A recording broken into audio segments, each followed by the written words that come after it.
Morning, dogs. There we go. That's better. Get her. Get her.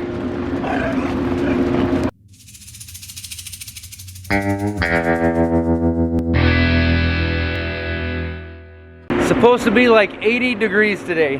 We got 200 acres of corn done. Phenomenal weather. I'm gonna keep saying it.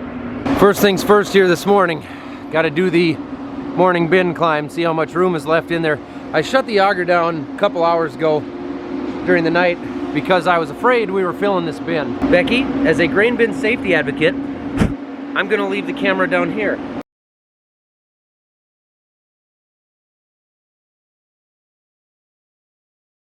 Definitely more room left in there than expected. I guess we'll fire up the dryer and get that moving while we transfer some more. There isn't a lot left out of that back bin, but we're of course having some issues.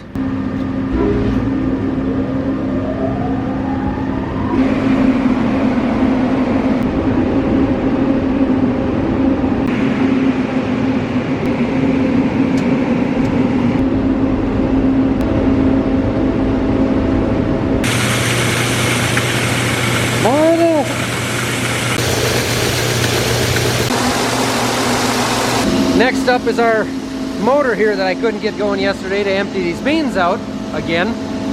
So we've got our on-site electrician on it right now because I don't know what I'm doing, and when it comes to electricity I don't really want to learn.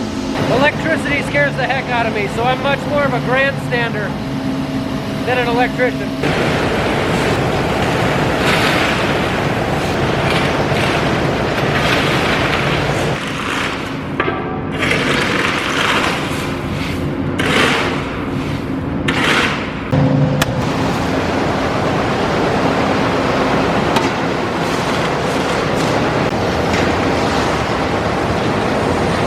Well, thank goodness that is the last of the 2019 soybeans. Next up, we got dry corn in this that we need to move over here and transfer into a different bin. And this truck was running 1 hour ago. We loaded it, and Jim says now, she don't start. Absolutely nothing. Battery's got power. Something's not making connection. Here, that'll fix it. Hit it hard.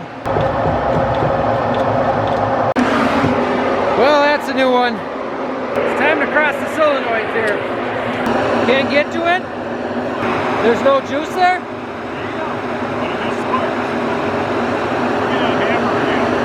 Get him the good tool.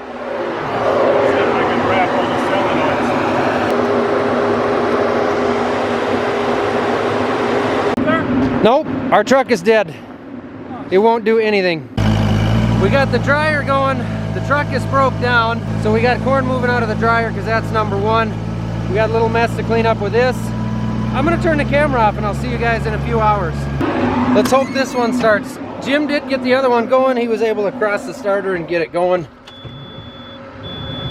Look at that. This whole situation around here with moving last year's grain around, it's mostly a backup of COVID really screwing up our marketing plans. So we've got way more crop left than what we intended. We had to get rid of the beans. Last year's crop didn't store very well, so we want to move it all. Dad's been laid up with double knee surgery. I've explained it all if you go back a couple videos, but yeah, it's our biggest hindrance this year by far, and it's not usually like this, that's for sure. Anywho's, we're going farming. Hi X9. How you doing? Still smells fresh in here. Ah, that new X9 smell. All right.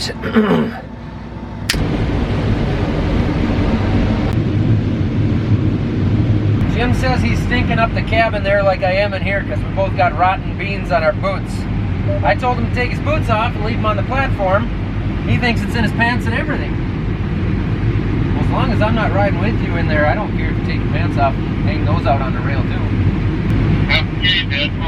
When you miss a 100-foot wide path with the sprayer up in these parts, you get solid water hemp, and you get very poor yielding crop in that spot, and you deal with this. So I thought this would be a good time to show you guys the electric motor reverse on this. So you just hold reverse, And I've got the combine at high idle, the back end's running yet. It does have a different reverser on it. I'm gonna set the camera down, drop the head, and deal with this. It also comes with the handy dandy alert system to let you know that you're not in the cab anymore, and the option for the operator to get out and pull the stuff off the snouts. Clearly, this is why we use herbicide. Oh, it stinks. When I was a kid, I remember my dad talking about black nightshade. It's a specific weed. It's never been a problem, but this year we've seen a decent amount of it show up again. It went away in the late 90s with Roundup, but that's what's stuck down in there. The black nightshade is still green. But this weed is water hemp. Obviously a very poor choice as a cover crop. So far it looks like it's only knocked about 150 bushels of yield off the top. 5 to 4, you know, you can see the water hemp sticking above that, those rows there for that 100 feet. But what's underneath that was catching on the snouts is actually black nightshade. It's way down in there and it's still green. Oh, this stuff stays green till after Thanksgiving. It's a mess. If you get the berries inside the machine, it'll plug it up too. I think just a little bit we're going to be fine, but 20, 30 acres of beans that way is a mess. Yeah, I raised the snouts after I saw what was building up on the heads there. I raised them up and ran them higher, and we're pretty much through it now. There's only 2 rows left with it, so it shouldn't be an issue, but that stuff stinks too. That's nasty stuff. That is nasty stuff, and I suppose the stuff's a little better now than it was 45 years ago when we plotted it a couple fields in Jackson. But the chemicals usually taking care of it pretty easy now, and they didn't 30 years ago. Dad's knee is getting a little bit sore bouncing around in the RT here running grain cart, so he's thinking maybe his knee would be better off running that machine. I'll make a couple short rounds with him here. We'll see how he likes it, and then we'll unleash him. We'll let him go. They grow up so quick, you know? They got a decent spot to store a cane. Yeah, It's handy. Cane holder. Where's the auger? The auger's here, and you kind of got to hold it. Yep. The whole time? No. Okay. Just a little longer? Yeah, like compared to ours, you'll notice a lot of the time you push it, it won't go. Okay. So you got to like hold it for a second. Okay. Kind of like starting the air system on the dryer, apparently. Apparently. It turns sharper than ours. Does it? Yeah, the rear tires, something turns sharper. And you got to get used to counting 8 rows over, like the bean head, which is never that easy. 8 rows is about as high as I can count. You only got to go 7 because you got one sticking out there. Yeah, that joystick's going to take some getting used to. It is, isn't it? Yep. Where's the automatic header height then? 1, 2, 3? Yeah, 1 is up, 2 is the middle. Okay. 3 I got it set so when you get in real short corn. Okay. But that's what I was on here when I heard that rock go through, so I'm a little leery of 3. Yeah. I dialed it up a hair, but... Okay. There's the first thing you'll notice. You got to switch the header off. So you have to start in with the back. To start the back, it has to be in idle. And then you have to wait 4 seconds before you can start the head. Really? Yeah, so every time I do what you did, I hit him too fast. And then, yeah, there you go. Send number 2. And the auto steer is not the same, so it doesn't grab row sense when you hit 2. Oh, okay. If you look at the grain, there's no cop in it. Look at that. I mean, it's clean. It's clean. Oh, it does turn sharp. It does turn sharp, yeah. Plus, you got a 40-foot head, so you don't have to turn it sharp. Yeah. Now you'll see with this wide of a head how difficult it is to keep those lined up. I guess you got some over here, but when you only get 3 or 4 rows over there, it's a long ways out there. That joystick is different, but you do get used to it. Man, 16 hour head seems like a lot more than 12. It's pretty big, isn't it? Yeah. One thing you got to get used to there, when you shut the unload off, it shuts off the cross augers 5 seconds before the big one. Oh yeah? So you have to, it doesn't have the delay like ours when you start, but it delays at the end. So if you get in a situation where something fills up too much, you double click it and it stops everything right away. Oh, okay. But that's also delayed more than they say. There's still like a 3-second delay, it seems. It's not really right away. You want to ride it's not really. Tractor? No, I can walk that. There's your percentage of how full you are. When that gets to 95, if you're on any bit of a hill, it's going to dump on your head. Okay. We'll cut them loose and I get to run my tractor. Oh, he's gonna turn around quicker than I thought. Now I'm a slow grain cart driver. Oh, we're gonna be okay. He's still slow in that combine.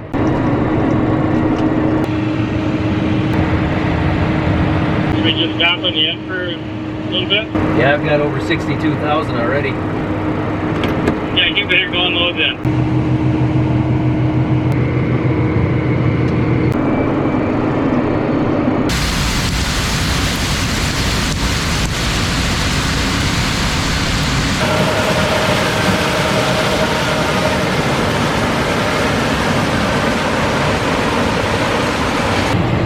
Fireman. Let's walk up here and get a little closer look at this thing in action as it comes by here. It's kind of cool to not be behind the wheel actually and see this thing get to work from the outside. Holy buckets!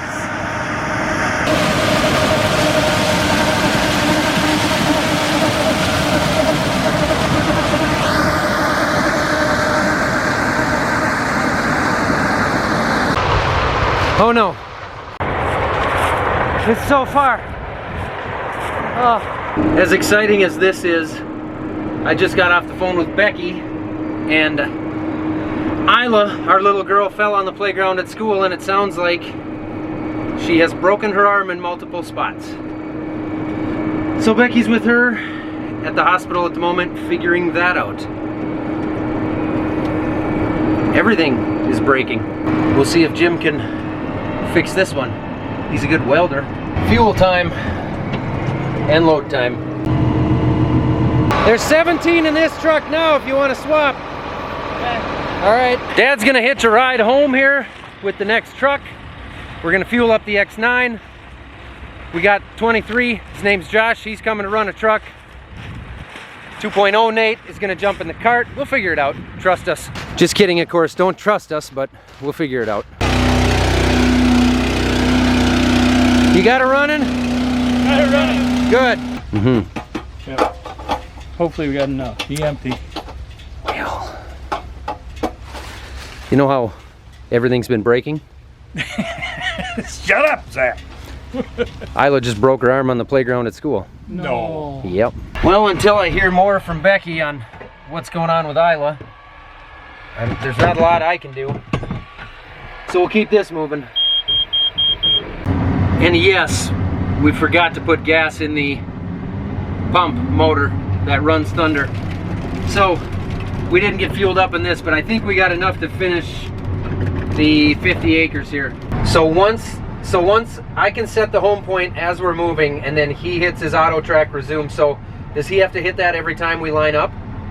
Yep, every time he comes underneath you, he has to hit his auto track, not the home point. Okay. So because the home point is set then, but I don't connect to him. He actually hits the resume and then his tractor connects to me. Right. Got it. Okay, and then does it control, it'll control the speed and the distance, is that right? Yeah, and then you'll have, once you're connected, you'll have like arrows below you, below your set home point. Yep, I see the nudging arrows. You can move him forward and back and left and right.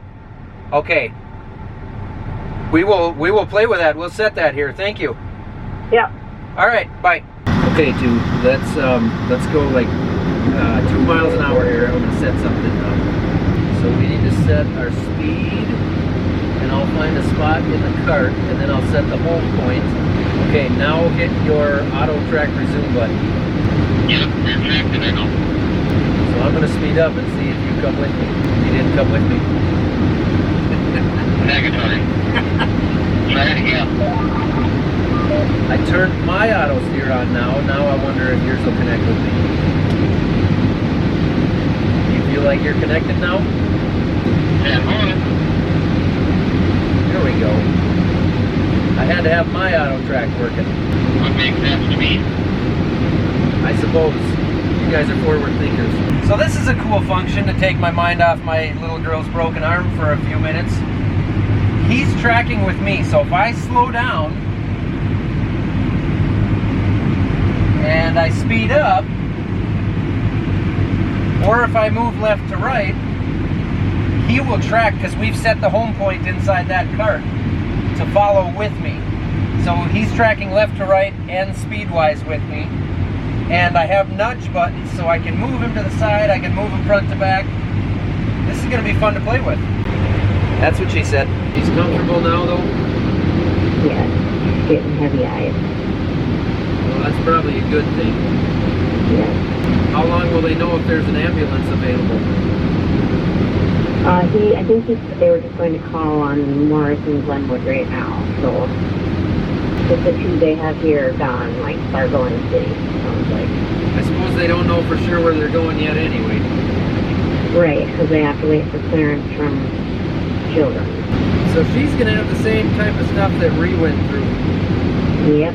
But the worst part for Leanne was those first 12 hours, and so, like, I'm hoping, like, she has a surgery and then afterwards, but the thing that sucks is kindergarten, just in her right hand, like, writing is going to be not happening.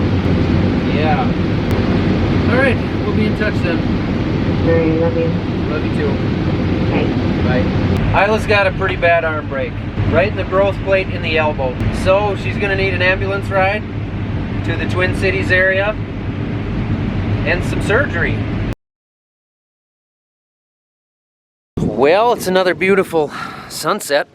Dad's gonna take over for me in the combine and finish this field off. There's only about 15 acres left here, so it isn't gonna take him long.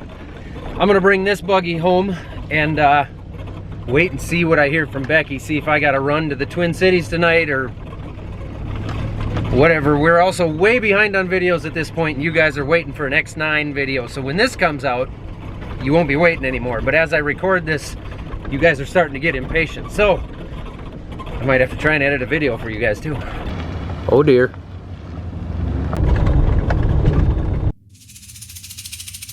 I